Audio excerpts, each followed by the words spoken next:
Hello বন্ধুরা, কাল তো গরমের জন্য বাড়ি যাইনি। আজকে সকালবেলায় বেরিয়ে পড়েছি, যাব বলে রেডি হয়ে নিয়েছি। এখন 6:30 বাজে। সকাল সকাল গেলে গরমে কষ্টটাও হবে না, ওই জন্য তাড়াতাড়ি বেরিয়ে যাচ্ছি। আর বেলাতে এত রোদ্দুর, এত গরম, এত কষ্ট হচ্ছে, তোমাদের কি বলবো। ওই জন্য এত সকালে বেরিয়ে যাচ্ছি, গেলে তাড়াতাড়ি পৌঁছে যাব। চলো। আর এই দেখো বাড়ি চলে এসেছি। বাসটা এত থেকে থেকে দাঁড়িয়ে এসছে না, তোমাদের কি বলবো। কখন চলে আসার কথা, কখন এলাম। আমার 8টায় ঢুকে যাওয়ার কথা, এখন 8:30 বাজে। বাসটার জন্য একটু লেট হয়ে গেছে। চলো রান্না করে নিই। আর এই দেখো বন্ধুরা, রান্না করে এসে বসছি। এত গরম, ঘেমে পুরো চান। বিশেষ কিছু রান্না করিনি, তাও ঘেমে চান করে গেছি। যখন খাবো তোমাদেরকে দেখো কি রান্না করেছি। খুব সকালে উঠেছিলাম তো, ওই জন্য মাথার যন্ত্রণা হচ্ছিল, আর হচ্ছিল ক্লান্ত লাগছিল, ওই জন্য শুয়ে পড়েছিলাম। এই ঘুম থেকে উঠলাম, উঠে স্নান করে এলাম। এখন 1টা বাজে। আর যখন খাবো তোমাদেরকে দেখাবো কি রান্না করেছি। আর আজকে বৃহস্পতিবার। চলো দেখো, এই দেখো, এই জবাটা আমাদের গাছের জবা। তোমাদের দাদা আজকে পুজো করেছে। এই দেখো, আজ বৃহস্পতিবার, লক্ষ্মী পাঁচালী, তারপর সব ঠাকুরকে মালা দেওয়া আর ঠাকুরকে পুজো সব তোমাদের দাদাই আজকে করেছে, আর আমি করিনি। বন্ধুরা, এই আজকে খাওয়ার ভিডিও তোমাদের দেখাতে পারিনি কি রান্না করেছি, কারণ আজকে খেতে অনেকটাই দেরি হয়ে গেছে। কারণ তোমাদের দাদা অনেক দেরিতে এসে, প্রায় 3:30 বেজে গেছে। ওই খেয়ে আসতে করতে দেরি হতে, ওই জন্য আর দেখাতে পারি না। আর এত মাথার যন্ত্রণা হচ্ছে, ভালো লাগছে না। এখন সন্ধ্যা হয়ে এসছে, তাও মাথার যন্ত্রণা কমছে না। একটু শুয়েছিলাম, তাতেও কমছে না। মাথাটা ধরে গেছে, কেন বুঝতে পারছি না।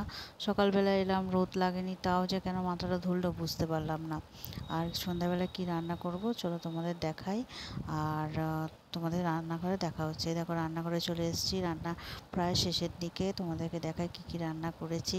পুরো গরমে নাজেহাল অবস্থা। দেখো গরম ভাত করেছি, তোমাদের দাদা খাবে। আর তার সাথে হচ্ছে আলু পটলের তরকারি। আর ওদিকে হচ্ছে আমাদের জন্য রুটি করেছি, আর তোমাদের দাদার জন্য হচ্ছে ঝোল আছে সকালের, আর আমার জন্য এই বেগুন ভাজাটা করেছি, সন্ধ্যাবেলা টিফিনে খাবো। এই রুটি আর বেগুন ভাজাটা এখন খাবো। আর তোমাদের দাদা মুড়ি আর আলু পটলের তরকারি খাবে, আর তার সাথে হচ্ছে চা। এই দেখো। চলো বন্ধুরা, টিফিনটা খেয়ে নিই, তারপর তোমাদের সাথে আবার কথা বলছি। সত্যি বন্ধুরা, তোমাদের সাথে একটা কথা শেয়ার না করলে পারছিলাম।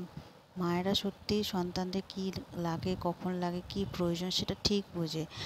আর আজকে কি হয়েছে জানো তো, আমার এই গরমে খুব জলের টান ধরে, আর গরমে খুব শরীর খারাপ করে, শরীরে জল কম পড়ে। আর ওখানে যখন থাকতাম গ্লুকোজ খেতাম, সেইটা মা ঠিক বুঝে আমার ব্যাগেতে ঢুকিয়ে দিয়েছে, যেটা আমি এসে বাড়িতে খুলে দেখলাম যে ব্যাগে গ্লুকোজ আছে। মা কিন্তু বলেনি যে ব্যাগেতে গ্লুকোজ দিয়ে দিয়েছে, আমি এসে বাড়িতে দেখছি যে ব্যাগেতে গ্লুকোজ আছে। মায়েরা সত্যি মানে না বললেও বুঝে যায় যে সন্তানদের কোনটা কি প্রয়োজন আছে, কোনটা কি দরকার আছে। আর তার সাথে আর একটা জিনিস দিয়েছে।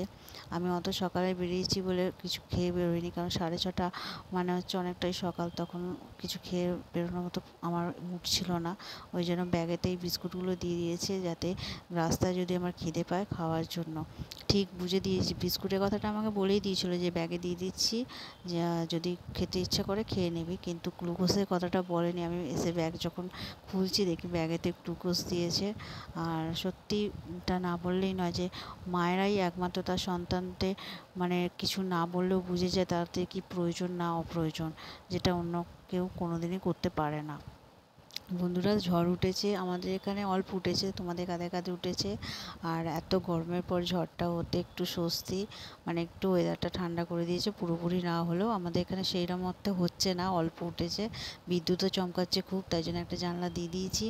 আর এই অল্প অল্প ঠান্ডা হাওয়া দিচ্ছে। বন্ধুরা, ভিডিওটা এখানেই শেষ করছি। আর কালকে একটা নতুন ভিডিওতে তোমাদের সাথে সবার দেখা হবে। আর আজকে একটু স্বস্তি লাগছে যে ওয়েদারটা এরকম ঠান্ডা করে দিয়েছে, তার জন্য আজকের ভিডিওটা এখানেই শেষ করছি। কালকে আবার তোমাদের সাথে দেখা হবে।